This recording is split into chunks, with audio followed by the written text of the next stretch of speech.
Halo, perkenalkan nama saya Marcel Winarajan. Kali ini saya akan membahas tuntas tentang gangguan sistem kardiovaskular, khususnya pada shock kardiogenik. Nah, itu yuk mari kita simak. Untuk shock kardiogenik ini disebabkan oleh gagal jantung. Untuk itu saya akan membahas dari pengertian gagal jantung, faktor risiko, tanda dan gejala sampai pencegahannya. Untuk itu, mari kita lihat pembahasannya. Masuk pada pengertian gagal jantung. Gagal jantung adalah keadaan patofisiologik yang sangat bervariasi dan kompleks. Hal ini disebabkan oleh banyaknya penyakit penyebab gagal jantung, diantaranya hipertensi, kemudian ada diabetes mellitus, dan sebagainya.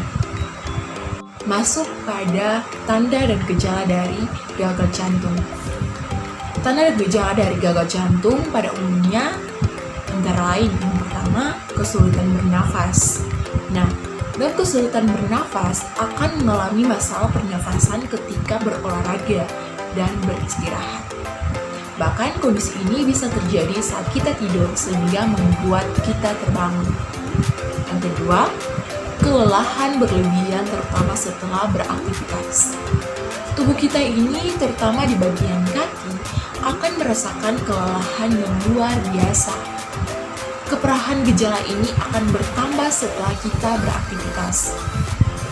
Bahkan, bisa saja menjadi mudah lelah meski hanya melakukan aktivitas sehari-hari seperti biasanya. Berikutnya, tanda yang gejala bagian yang ketiga yaitu pembengkakan di beberapa bagian tubuh atau edema. Nah, edema adalah pembengkakan yang terjadi pada beberapa bagian tubuh. Kondisi ini bisa terjadi pada kaki, pergelangan kaki, paha, atau bagian tertentu pada perut. Bahkan, kondisi ini juga bisa ditandai dengan kenaikan berat badan yang drastis tanpa diketahui pasti apa penyebabnya. Untuk yang keempat, yaitu adalah terlalu sering buang air kecil di malam hari. Nah, gaya gravitasi akan menyebabkan aliran darah menuju ginjal semakin meningkat. Untuk itu, kondisi ini menyebabkan ginjal menghasilkan urin lebih banyak, sehingga Anda ingin buang air kecil lebih sering.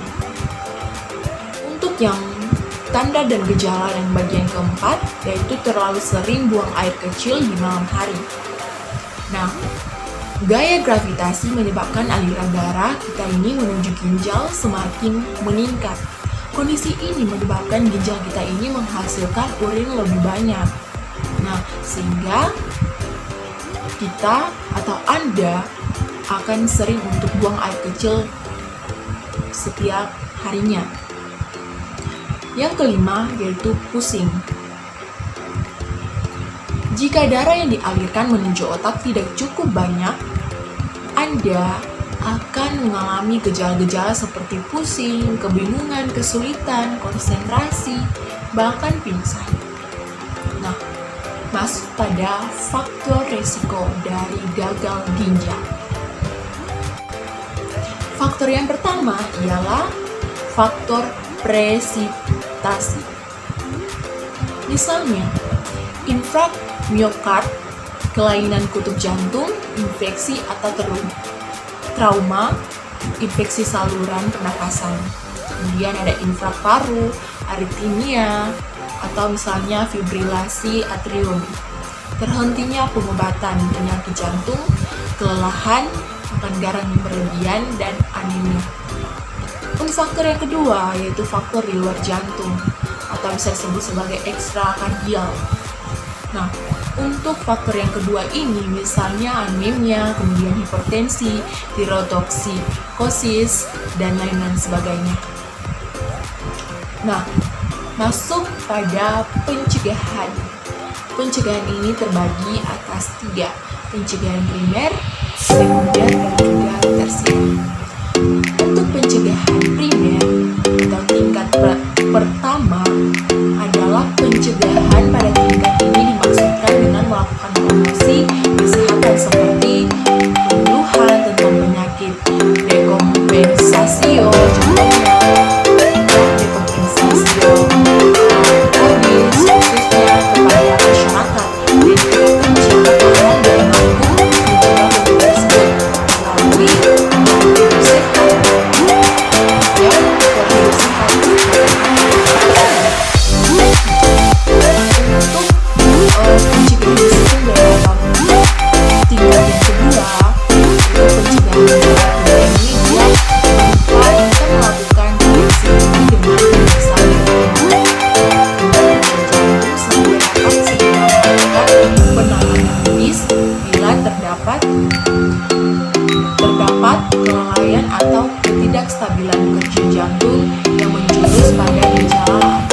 respon kompensatorik ini terhadap gagal jantung yaitu aktivasi sistem saraf, simpatik, dan sistem renin-angiotensin-aldosteron. Yang terakhir ialah pengurangan beban akhir, di mana dua respon kompensatorik terhadap gagal jantung yaitu aktivasi sistem saraf. Baik, mungkin itu saja pembahasan singkat saya mengenai shock kardiogenik yang disebabkan oleh gagal jantung. Semoga bermanfaat untuk kita semua, dan shalom.